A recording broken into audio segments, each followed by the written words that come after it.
Quando Deus nos criou, Ele fez isso na eternidade, lá no Éden, e nós éramos todos imortais. Então que tempo que é esse? Basicamente um tempo que não conhece o fim, o tempo do infinito, o tempo da eternidade. A queda afetou toda a criação e todas as áreas da vida humana foram afetadas por ela, inclusive nós que passamos a ser finitos, mortais, ou seja, a nossa vida tem fim.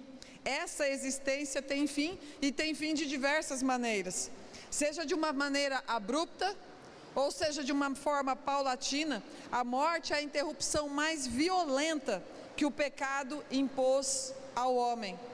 A possibilidade do fim é algo que nos consome e é uma realidade a qual nós nunca nos acostumamos. Por causa da morte, o nosso tempo passou a ser contado. Nós deixamos de ser eternos e passamos a ser cronológicos. A nossa vida tem passado, presente e futuro. A nossa vida tem começo, tem meio e tem fim nesta existência. O fato de nós sermos caídos, finitos, cronológicos, nos coloca em conflito com a maneira como nós administramos, a maneira como nós gerimos o nosso tempo.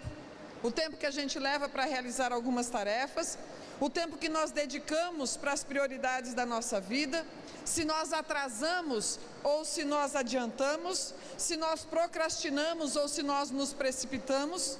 A nossa gestão do tempo é profundamente influenciada pelo pecado.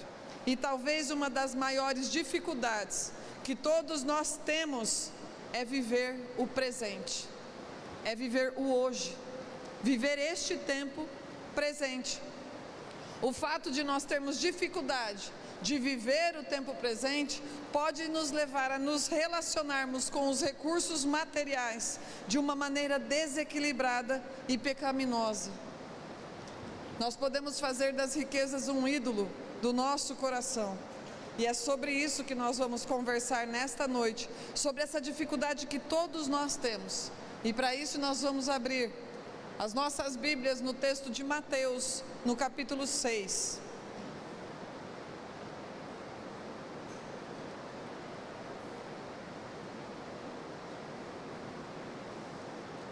Ó, agora vai refrescar.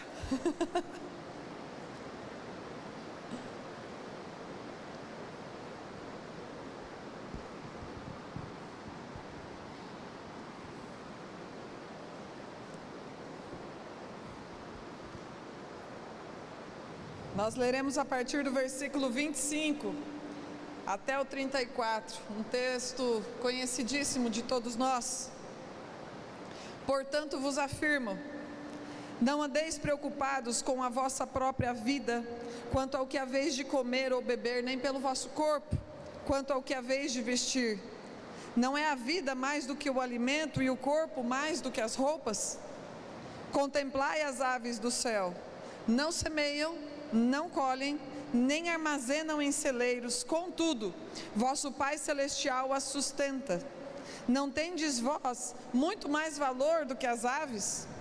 Qual de vós, por mais que se preocupe, pode acrescentar algum tempo à jornada da sua vida? E por que andais preocupados quanto ao que vestir? Observai como crescem os lírios do campo. Eles não trabalham nem tecem.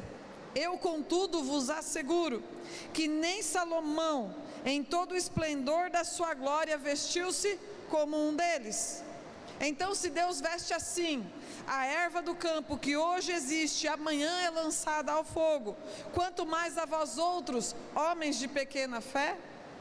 Portanto, não vos preocupeis, dizendo, que iremos comer, que iremos beber, ou ainda, com que nos vestiremos? Pois são os pagãos que tratam de obter tudo isso. Mas o vosso Pai Celestial sabe que necessitais de todas essas coisas. Buscai assim, em primeiro lugar, o reino de Deus e a sua justiça, e todas essas coisas vos serão acrescentadas. Portanto, não vos preocupeis com o dia de amanhã, pois o amanhã trará suas próprias preocupações. É suficiente o mal que cada dia traz em si mesmo. Pai, nós lhe pedimos que o Senhor revele esta palavra ao nosso coração, Transforma a nossa vida a partir da ação do Teu Espírito, vivificando estes textos no nosso coração, na nossa mente, em nome de Jesus. Amém. Queridos, o capítulo 6 de Mateus é um dos textos mais conhecidos dos crentes, porque nele também está a oração do Pai Nosso, a nossa oração modelo, e ele faz parte do Sermão do Monte, o único e maior sermão de Jesus, a única pregação do Mestre. No entanto, além do Pai Nosso, o capítulo se dedica principalmente a respeito da nossa relação com o dinheiro, sobre nós fazermos a caridade desinteressadamente, sem ostentar ou sem querer alguma coisa em troca, sobre acumular os tesouros no céu, porque lá não se corrompem, diferentemente daqui, sobre o dinheiro se tornar um ídolo nas nossas vidas, e a Bíblia diz que nós não podemos servir a Deus e ao dinheiro ao mesmo tempo. Tudo isso consta no mesmo capítulo. Então, a partir do versículo 25, Jesus começa a explicar que, considerando que o dinheiro pode vir a ser um ídolo na nossa vida, qual deve ser o nosso comportamento em relação a ele.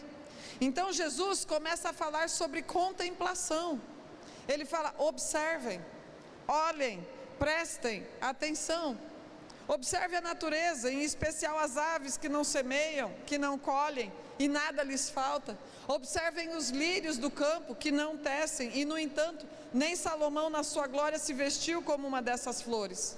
E através disso, Jesus nos ensina que a vida é muito mais do que comer, é muito mais do que beber, é muito mais do que vestir. E que são os pagãos, aqueles que não conhecem Jesus, que ficam ansiosos com essas coisas. E por que motivo? Porque eles não têm a Deus como Pai. E ele vai se referindo a Deus como Pai em todo este texto. Jesus explica que Deus é um Pai perfeito, que sabe que nós precisamos de todas estas coisas. Então Jesus ensina que são os não cristãos que têm por prioridade buscar o dinheiro em primeiro lugar. E isso faz parte da lógica deles, porque afinal de contas, eles não têm quem os sustente. Na cabeça e na lógica do ímpio, a vida deve ser ganhada a partir do seu próprio esforço, a partir da sua própria força.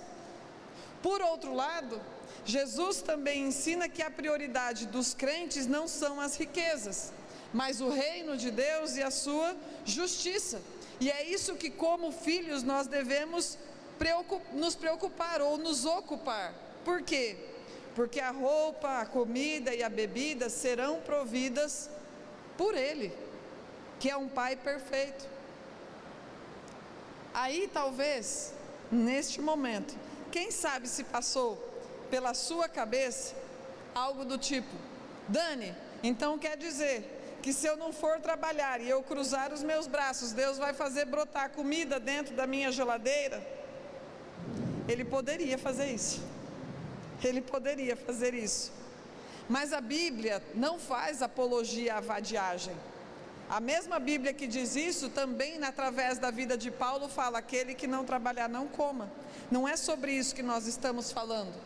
O que Jesus está falando a respeito de priorizar o reino de Deus e a sua justiça, Ele está querendo dizer que é para nós não sermos drenados pela ansiedade, pela preocupação de acharmos que se o nosso esforço não for suficiente, nós não teremos o que comer, o que beber ou o que vestir.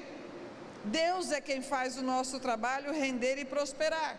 E quando isso não acontece, em alguns momentos, Ele pode estar querendo chamar a nossa atenção para algo que é maior do que o trabalho.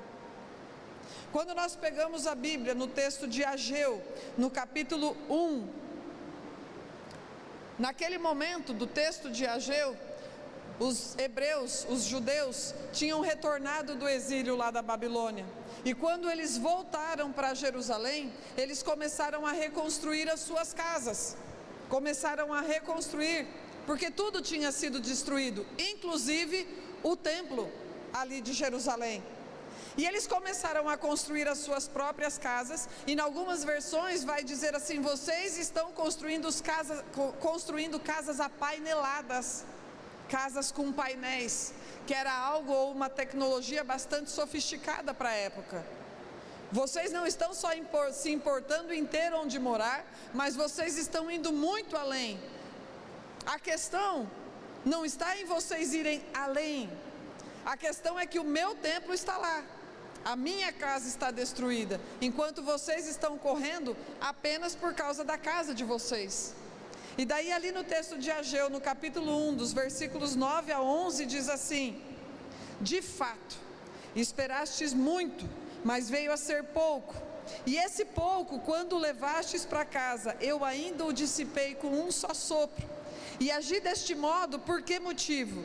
Questiona o Senhor dos Exércitos. Ora, porque deixastes a minha casa sob escombros, ao passo que cada um só dá atenção para a sua própria casa e bens. Por esta razão, por causa de vós mesmos, provoquei uma seca que afetou sobremaneira o trigo, o vinho, o azeite e tudo mais que a terra produz. E também todas as pessoas e os rebanhos, o trabalho das vossas mãos foi prejudicado. Deus está falando de prioridades aqui. Deus está falando de prioridades. O templo precisava ser construído, mas eles estavam mais preocupados com o material do que com o espiritual. Jesus diz no versículo 25 do capítulo 6 que nós lemos, que nós não podemos, no versículo 24, que nós não podemos servir a dois senhores, ou a Deus ou a Mamon, ao dinheiro. E logo depois disso tem um conectivo, que foi o que nós lemos. Então, considerando que nós cristãos não podemos servir a Mamon, ele fala, portanto, e assim ele começa o versículo 25, sendo assim, por causa disso, porque vocês não idolatram o dinheiro, não vivam como se o fizessem, porque quem idolatra o dinheiro é quem se preocupa com as coisas materiais muito mais do que com as espirituais, e a vida é muito mais do que matéria. Jesus deixa bem claro que a idolatria a Mamon é caracterizada por uma preocupação excessiva com o que é material, em detrimento daquilo que é espiritual. Enquanto a adoração a Deus é caracterizada por uma busca espiritual, o seu reino, a sua justiça, a idolatria ao dinheiro é caracterizada por uma busca materialista, comida, roupa, bebida. Olha o versículo 30.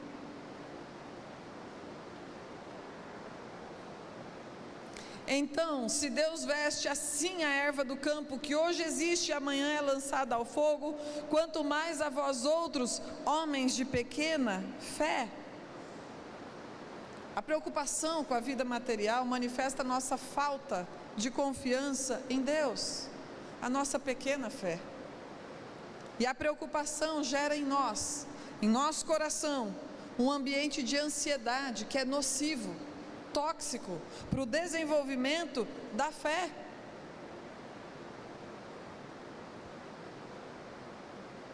De que maneira que gera esse ambiente tóxico?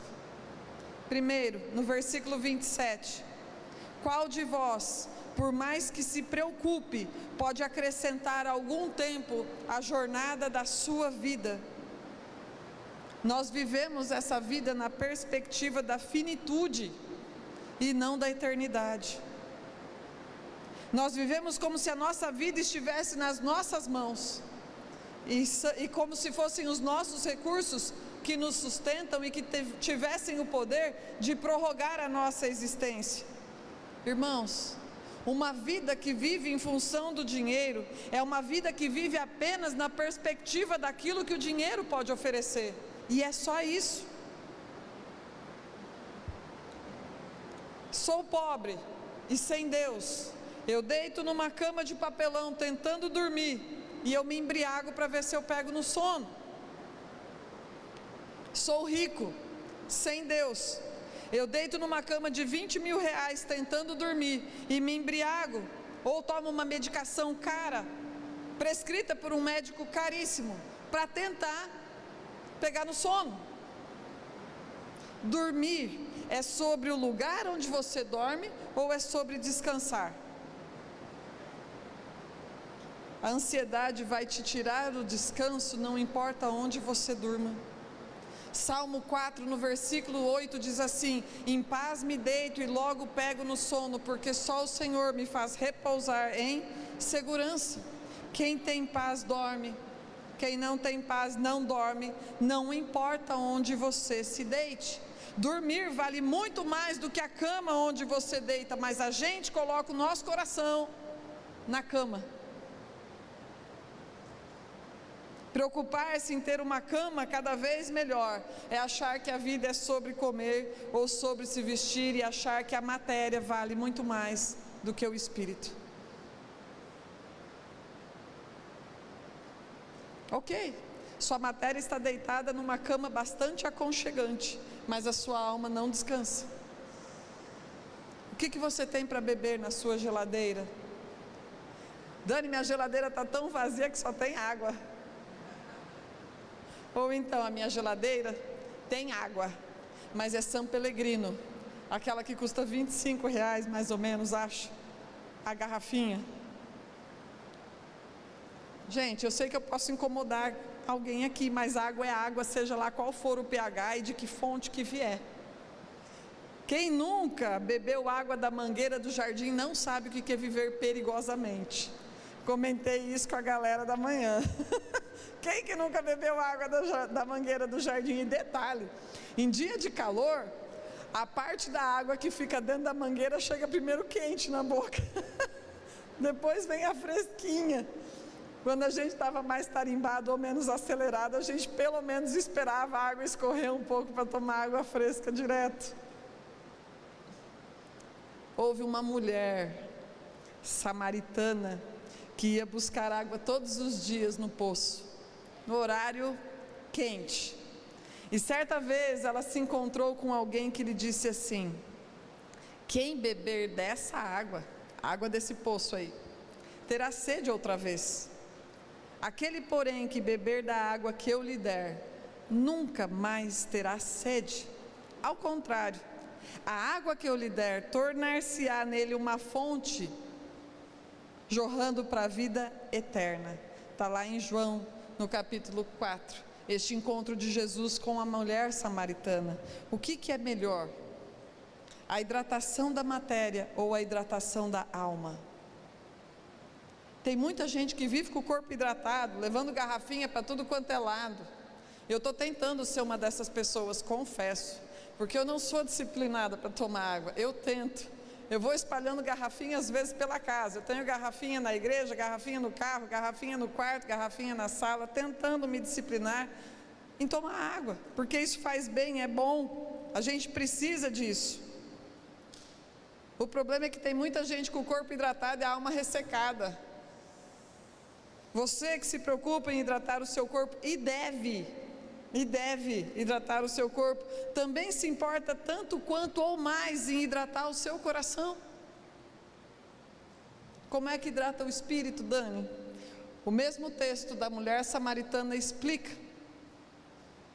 De acordo com este texto da mulher samaritana, a gente hidrata o nosso coração se arrependendo e fazendo da nossa vida a adoração ao Senhor. O texto fala sobre nós sermos um adorador que adore a Deus em espírito e em verdade, adoração sem limites geográficos, vivendo de acordo com a verdade onde quer que nós estejamos. Nós nos esforçamos por santidade, tanto quanto nós temos necessidade de água. Os especialistas já explicam que o ser humano não passa de 3 dias sem água. E eu fui ler um pouquinho a respeito disso. A desidratação, ela vai causando boca seca, dor de cabeça, fraqueza, fadiga, tontura, e quando o caso vai se extremando, vem convulsão, perda da consciência, falência de órgãos, coma, até a morte. Muitos de nós temos a carne hidratada, o coração ressequido por falta de arrependimento, por falta de perdão, por falta de adoração, por falta de fazermos da nossa vida um altar ao Senhor. Aí a nossa vida fica prostrada, cansada, desidratada, sem perspectiva. A gente fica sem discernimento, enxerga coisas onde não existe e ainda corre o risco de ficar pelo caminho. A vida é sobre água, sobre bebida, ou a vida é sobre rios de água viva. Ainda que a gente não possa passar de 3 dias sem tomar um copo d'água, ou pelo menos lá na mangueira do jardim.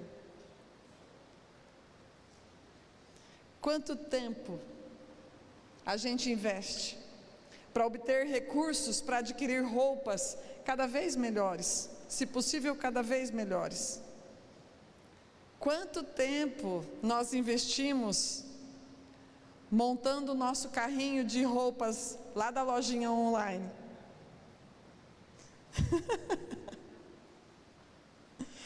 Quanto tempo a gente investe num relacionamento com aquele que, de acordo com o texto de Apocalipse 19:8, nos vestiu de justiça? Porque a Bíblia fala que as roupas de linho são as obras de justiça dos santos, lá em Apocalipse 19. E em relação ao alimento, alguns se preocupam com o que comer, seja por causa de uma dieta saudável, necessária inclusive, ou comer somente aquilo que apeteça ao paladar. E tempos atrás eu estava falando sobre esse mundo gourmet que a gente vive hoje, né? Pode ser algo tão simples, um pão com manteiga, mas se tiver a palavrinha gourmet, subiu o nível. Investimos cada vez mais tempo em ganhar dinheiro para comer no lugar X, para tirar uma foto, publicar no Instagram. Mas a prioridade é o que você come, ou a prioridade é sobre estar satisfeito?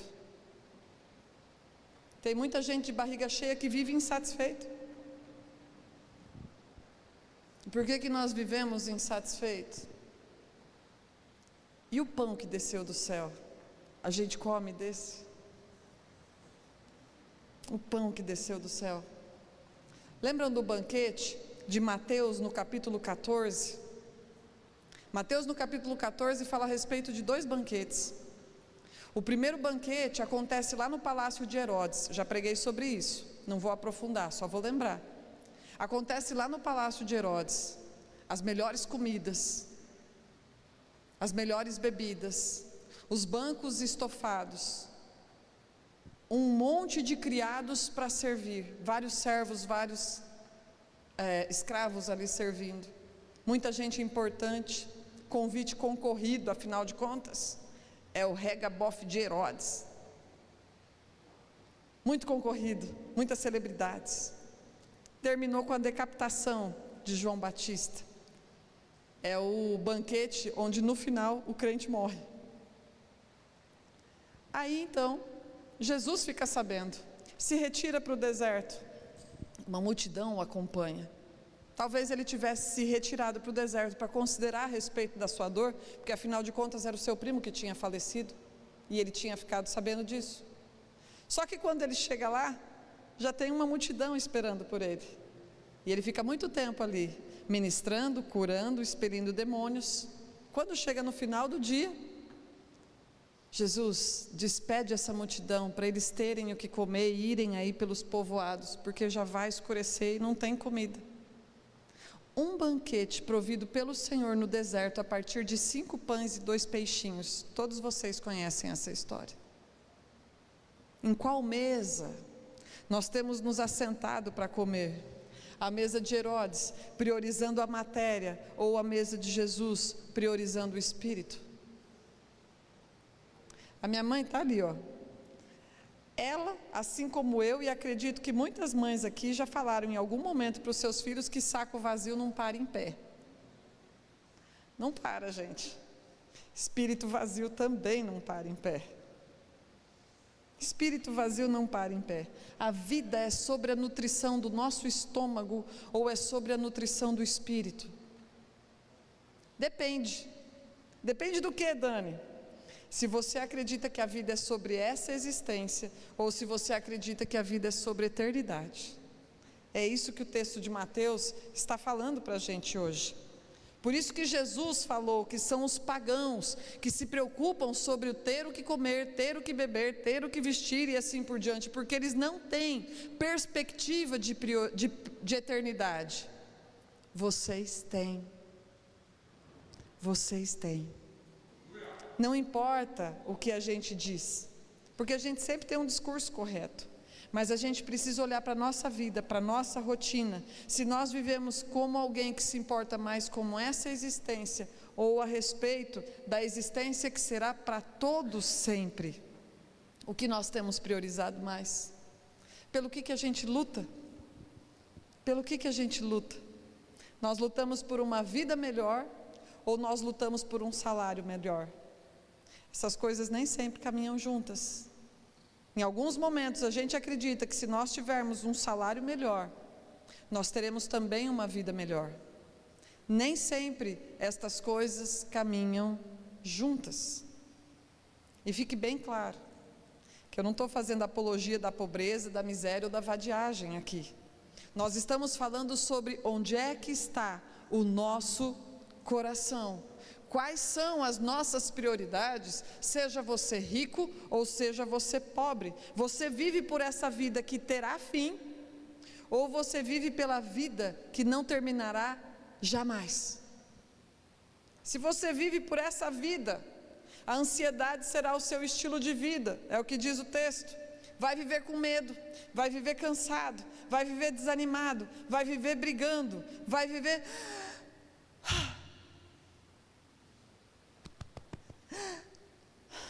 E as pontadas.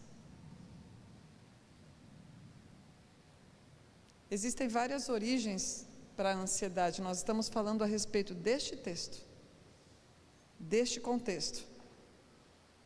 Se você viver pela eternidade, o descanso será o seu estilo de vida, porque você estará contentado, você estará satisfeito, tendo ou não.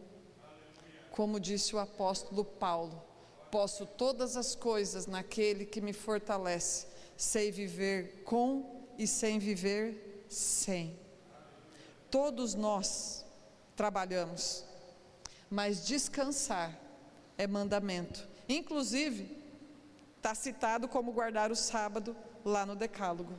No Salmo 127 diz assim: inútil vos será levantar de madrugada e comer o pão que penosamente granjeastes, aos seus amados Deus dá enquanto dormem. Enquanto dormem. Nós vivemos por esta vida finita, ou pela eternidade. A nossa vida idolatra Mamon ou adora a Deus. Nós vivemos satisfeitos ou insatisfeitos. O nosso Deus é o nosso estômago. E aí o segundo motivo, porque a ansiedade vai gerando um ambiente que é tóxico para a fé. O primeiro diz respeito à finitude, nós vivemos em função da finitude. O segundo é porque nós vivemos com medo do futuro. E o texto explica isso no versículo 34. Portanto, não vos preocupeis com o dia de amanhã, pois o amanhã trará as suas preocupações. É suficiente o mal que cada dia traz em si mesmo. O texto lida com essa situação muito delicada das nossas vidas, que é o medo de morrer. A nossa preocupação com o futuro diz respeito à preservação da nossa vida, até quando viveremos e como nós viveremos até lá. E ele revela que nós, ao priorizarmos a vida material em detrimento da vida espiritual, e nós só estamos separando para fins didáticos, nós o fazemos porque nós nos apegamos a esta existência. É tanto que no versículo 27, ele diz assim: qual de vós, por mais que se preocupe, pode acrescentar algum tempo à jornada da sua vida? E acaba sendo uma retroalimentação.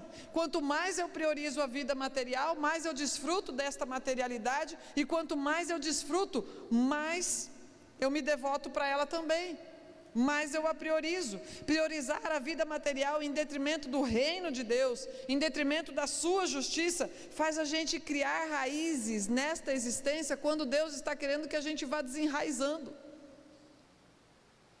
Seja pobre ou seja rico, tendo muito ou tendo pouco, nós ficamos ansiosos por construir um futuro aqui, porque a gente tem medo de morrer. E por que nós temos medo de morrer? Conforme diz o versículo 27, e a resposta está no próprio texto, no versículo 30. Então, se Deus veste assim a erva do campo, que hoje existe e amanhã é lançada ao fogo, quanto mais vós outros, homens de pequena fé. Por que nós temos medo de morrer? Porque nós não confiamos em Deus. Porque nós achamos que a nossa vida está nas nossas mãos. Ainda nós queremos gerir do nosso jeito, fazer da nossa maneira, porque nós acreditamos que nós podemos cuidar de nós mesmos melhor do que o próprio Deus. Assim nós não entregamos as nossas vidas, nós não nos entregamos aos seus cuidados, nós não descansamos e nós vivemos ansiosos. Temos tanto medo de morrer e nos apegamos a essa existência que nós vivemos doentes, ansiosos, porque a gente fica antecipando o futuro e colocando no tempo presente. Olha que dificuldade para viver o presente. A gente vai viver num tempo que é muito esquisito, e quando eu estava meditando a respeito deste sermão, eu estava dentro de mim pensando, que coisa mais esquisita que a gente criou. Um tempo que eu brincando chamei de preturo, porque a gente pega o futuro, coloca no presente. A gente nem vive o presente, o dia de hoje, e também não vivemos o futuro, porque o futuro está lá na frente, mas a gente tenta colocar os dois no mesmo momento e viver em função disso. Viver em função disso. Algo muito esquisito que sai do desatino da nossa alma, e isso é a ansiedade. Sabia que, de acordo com dados da OMS, de 2017, 50% das pessoas que passam nos hospitais é por motivo de ansiedade. Nós somos o primeiro país mais ansioso do mundo. Ontem a Sayuri Shimura, ela é psicóloga, esteve trazendo uma palavra para as mulheres e ela estava falando: o Brasil é o primeiro país mais ansioso, em ansiedade, do mundo todinho. Isso é seríssimo. Como é que pode um país que tem tantas praias, um país que tem a aparência de uma vida relaxada, a gente usa Havaianas, gente, onde quer que a gente vá, que tem essa aparência de descontração, ser o primeiro país do mundo em ansiedade e preocupação? O texto diz que nós tentamos prorrogar, preservar a nossa existência, nos apegando à vida material, porque nós não confiamos em Deus, e por isso nós temos medo de morrer. E por que nós não confiamos em Deus? O primeiro motivo é por causa da queda, independência. A nossa história de queda, lá no Éden, fez de nós pessoas autossuficientes, pessoas autônomas. Deixamos de ser dependentes de Deus. Por isso soa absurdo para a nossa natureza caída assumir que Deus sabe o que é melhor para a gente e descansarmos na sua soberania. A gente fala, seja o que Deus quiser, a hora que a gente já esgotou todos os recursos, a hora que a gente já tentou de tudo, a hora que a gente investiu já em todas as direções. Então a gente fala, agora seja o que Deus quiser. Agora. E essa deveria ser a nossa postura desde o começo, desde o início.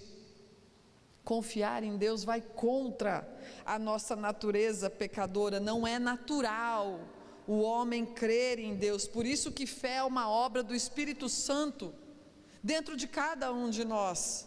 E a nossa correspondência a isso é nutri-la. Nutrir a fé. E de que maneira que nós alimentamos esta fé? A Bíblia fala que a fé vem por ouvir a palavra de Deus, mas a palavra ouvir, nesse sentido, significa obedecer. Se não bastava a gente deixar Lembra na época em que o Cid Moreira gravou a Bíblia? Teve um monte de gente que comprou o CD do Cid Moreira e ficou ouvindo, isso é bom. Mas aí bastaria a gente colocar a Bíblia no áudio para ficar rodando e ficar ouvindo, e assim a nossa fé deveria ser dilatada, deveria crescer. Mas não é dessa maneira. Não é por você ficar ouvindo tanto, é por obedecer, porque obedecer vem de ob audire, que significa ouvir tudo. Deseja ser dependente de Deus, a fim de que a sua fé seja mais aquilatada, mais aperfeiçoada, que ela cresça em valor, manifeste de maneira prática aquilo que você crê. É por isso que no livro de Tiago a Bíblia diz que a fé sem obras é morta, porque é justamente através de nós aplicarmos a palavra de Deus que a nossa fé vai sendo acrescentada. Em Tiago, no capítulo 1, versículos 22 ao 25, diz assim: sede praticantes da palavra, e não apenas ouvintes, iludindo a vós mesmos. Porquanto se alguém é ouvinte da palavra e não praticante, é semelhante ao homem que contempla o próprio rosto no espelho, e depois de admirar a si mesmo, sai e logo se esquece da sua aparência. E quando fala que ele contempla o próprio rosto, está falando a respeito do rosto natural, ou seja, do rosto original. O grego vai falar isso, o rosto original. Enquanto você está lendo, você se lembra que você é espiritual. Quando fala a respeito de esquecer da sua aparência, a palavra aparência aqui significa categoria, classificação. Ou seja, por um momento você se lembra que você é crente. Aí depois você sai, não coloca nada daquilo em prática e vai fazer tudo de acordo com a tua vontade, de acordo com aquilo que você pensa. Isso é para aquele que só ouve, mas não pratica, não coloca em prática. Praticar a palavra faz a gente se lembrar de quem nós somos, da nossa origem, da nossa identidade, de que nós somos sim espirituais e, portanto, nós priorizamos o que é espiritual e aquilo que é eterno. É por isso que o mesmo texto de Tiago vai dizer que a fé sem obras é morta.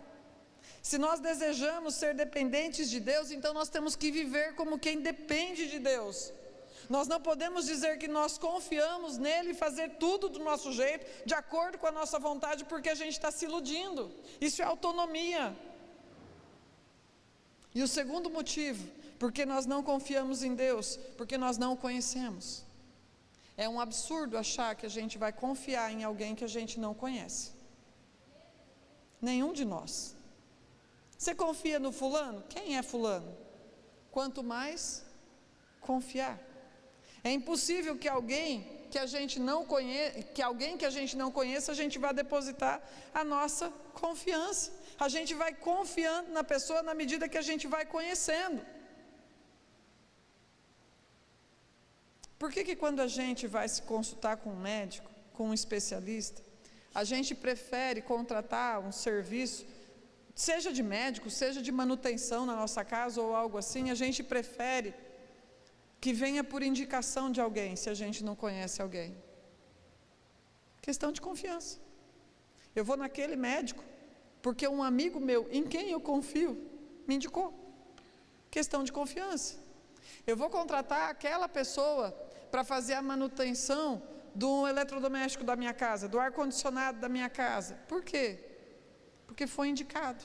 Ou então, porque já prestou serviço para mim antes e eu conheço. Então, confiança tem a ver com conhecimento. Tem a ver com conhecimento. O conhecimento é necessário para gerar confiança. Oséias, no capítulo 4, no versículo 6, diz assim: eis que o meu povo está sendo arruinado, porque lhe falta conhecimento da palavra. Porquanto fostes negligentes no ensino, eu também vos rejeitarei, a fim de que não mais sejais sacerdotes diante de mim. Visto que vos esquecestes da Torá, a lei do teu Elohim, Deus, eis que eu também ignorarei os teus filhos. Um povo que não conhece o seu Deus é um povo que está no caminho da destruição, conforme diz esse texto. E a maneira como Deus se dá a conhecer é através da sua palavra. Os sacerdotes no tempo de Oséias não ensinavam a palavra para o povo. Deus estava indignado com isso, cobrando veementemente os sacerdotes. E intimamente, aqueles sacerdotes até preferiam que o povo pecasse mais, porque quanto mais eles pecassem, mais sacrifícios eles fariam. E o que os sacerdotes estavam fazendo é, além de comer aquilo que eles conseguiam dos sacrifícios, a porção que sobrava eles comercializavam. É por isso que no versículo 8 deste mesmo texto de Oséias vai dizer assim: eles se alimentam dos pecados do meu povo e intimamente desejam que eles pratiquem o mal cada vez mais. Naquela época os sacerdotes eram os responsáveis por ensinar as escrituras para as pessoas. Não era como a gente, cada um com uma Bíblia nas suas mãos. Agora, de acordo com Hebreus e Apocalipse no capítulo 1, o sacerdócio levítico encerrou-se, terminou em Jesus Cristo. E Ele constituiu a mim e a cada um de vocês sacerdotes, um reino de sacerdotes, de acordo com a ordem de Melquisedeque. Um cristão que não se alimenta da palavra não conhece a Deus. E assim como os sacerdotes de Oséias, lá daquela época, vai se alimentar de pecado. Olha para a Bíblia que você tem nas tuas mãos. Que privilégio! Que privilégio! Quantas vezes nós lemos a Bíblia? Nenhum de nós pode alegar que não tem acesso às Escrituras. O quanto nós nos esforçamos também para praticar. Irmãos, é tudo pela graça de Deus. É tudo pela graça de Deus. Nós recebemos iluminação e nós recebemos capacitação do Espírito Santo. Mas a soberania divina não anula a responsabilidade humana. Nenhum de nós com uma Bíblia na mão pode alegar ignorância diante de Deus. Será que nós temos sido destruídos porque nos falta conhecimento? Será que nós não sabemos lidar com as demandas do dia a dia dentro da nossa casa? Seja no trabalho, seja no casamento, na educação de filhos, nos relacionamentos, no ministério, na igreja, porque nós não temos conhecimento da palavra de Deus, porque nós temos preguiça de ler, porque nós somos negligentes, nós não aplicamos, falta-nos o temor para aplicar. Será que nós não vivemos a palavra porque o nosso orgulho é maior do que o temor?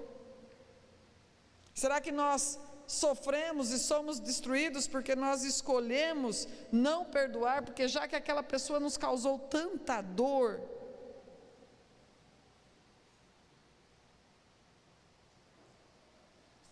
por causa da autonomia e por causa da falta de conhecimento de Deus através da sua palavra, nós não confiamos no nosso Senhor.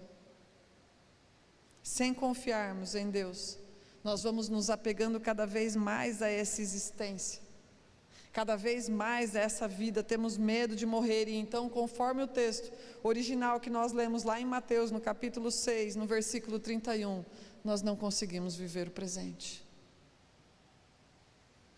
Como que eu confiarei em Deus? Como eu poderei priorizar a sua justiça e o seu reino se eu não o conheço? Como praticar e obedecer a palavra de Deus e manifestar essa fé se eu não sei o que a Bíblia diz? Eu não consigo viver o tempo presente sem me preocupar com amanhã, porque eu não conheço Deus o suficiente para entregar o meu amanhã para Ele. O que é buscar o reino de Deus em primeiro lugar?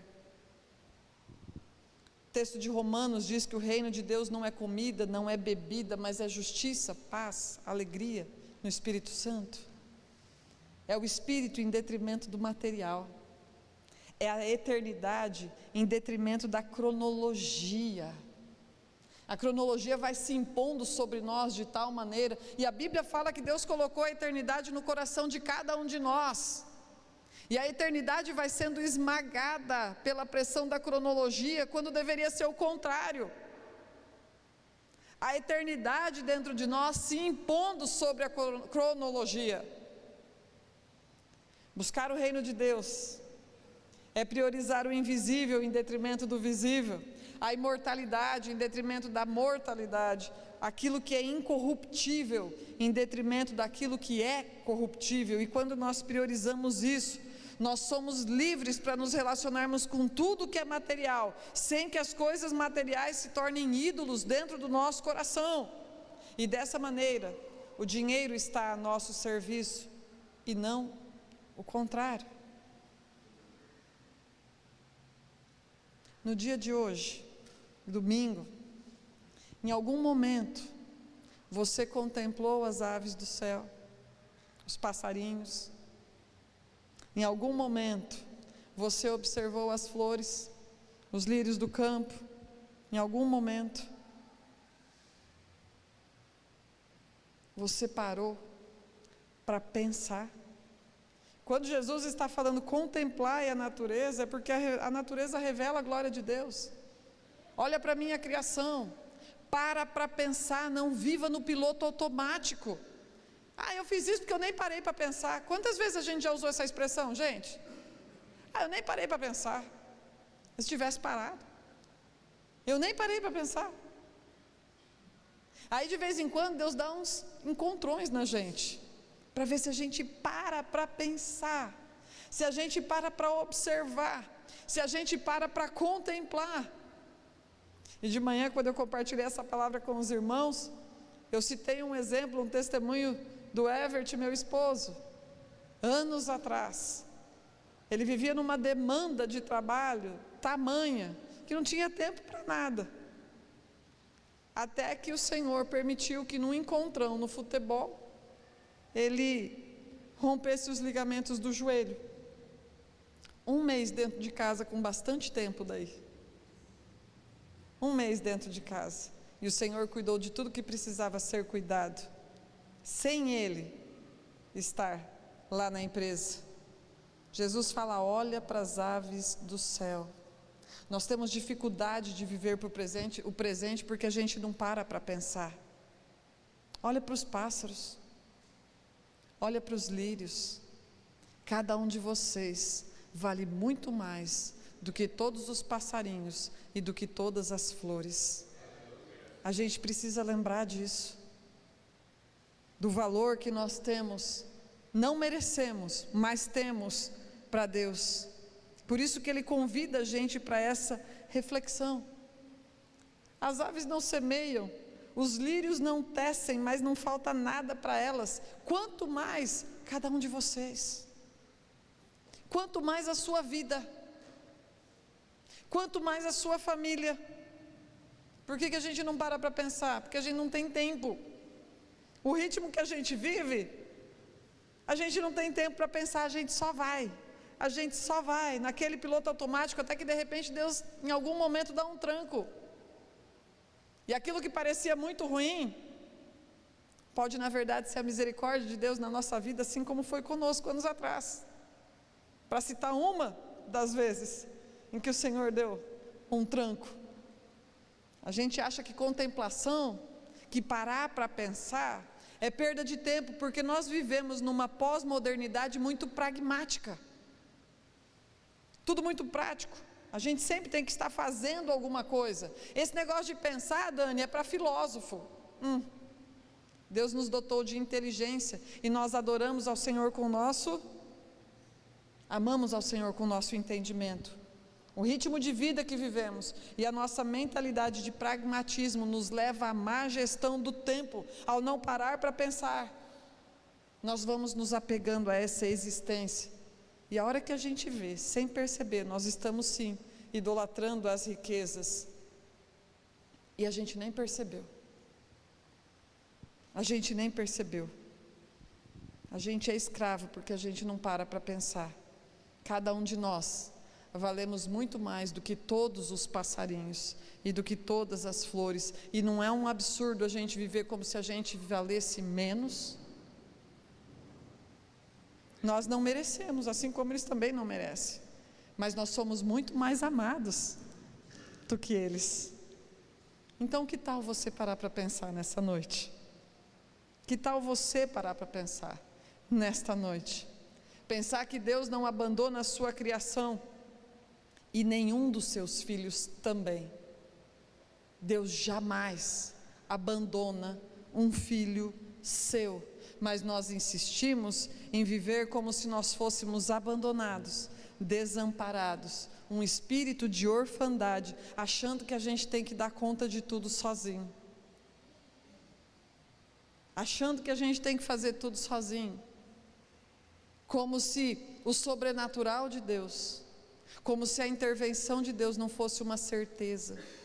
Quem sabe se Deus, gente, está escrito na Bíblia a respeito da fidelidade dEle. A gente pode ter um discurso pronto na nossa mente, mas como é a nossa rotina, o nosso dia a dia, onde nós entregamos a nossa primícia, onde nós entregamos o nosso melhor. Porque um homem pode passar uma vida, ou uma mulher pode passar uma vida tentando sim construir uma empresa, e o seu tempo de família lhe ser roubado de tal maneira, que o dia que ele for embora, os filhos vão olhar para aquela empresa com raiva, que roubou o tempo que eles tinham em casa. E aí nenhum dos filhos vai querer a empresa que aquele homem ou aquela mulher se esforçou tanto para construir.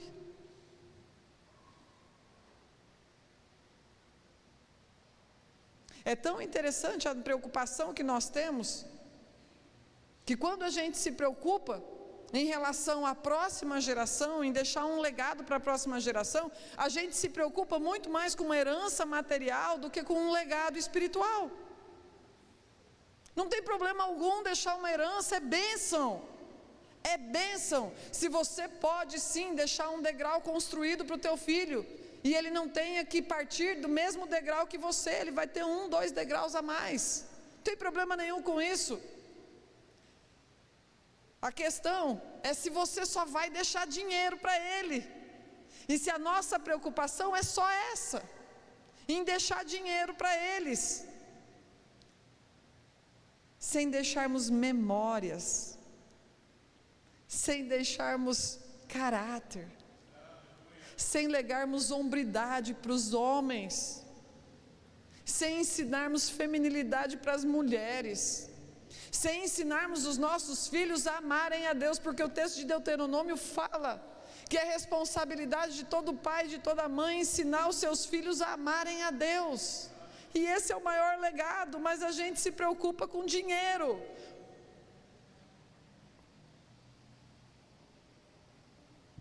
Olha para a sua saúde, olha para a saúde da sua mente, do seu coração.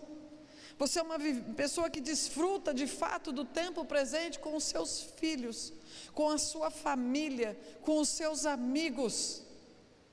Ou você está sendo roubado em relação a todas as memórias à roda da mesa, jogando um jogo com as pessoas que você ama? Deus colocou a eternidade no nosso coração, mas a gente vai se encolhendo por causa do peso da cronologia, como se as exigências e as demandas cronológicas fossem muito maiores, ou pressionassem muito mais do que a pressão que o Senhor colocou aqui. Ele colocou a eternidade aqui. E é tão interessante a maneira como o sobrenatural pode se impor nesse contexto cronológico, que quando nós pensamos a respeito do início da vida de Jesus, se nós prestarmos atenção, o texto de Lucas diz isso, que Maria engravidou antes da hora, antes de coabitar com José. Não era para ela ter engravidado, não era o tempo dela engravidar, porque foi antes. Por outro lado, Isabel engravidou depois da hora, a prima de Jesus, porque ela engravidou depois que mulheres já não podem mais ter filhos. É a eternidade que precisa se dobrar ao tempo desta existência, porque a eternidade é muito maior, a gente está, quem sabe, falando a respeito da proporção de um oceano para uma gota d'água. Quanto tempo nós viveremos aqui? O Senhor sabe. Mas o que é que nós priorizaremos? Vamos nos colocar de pé.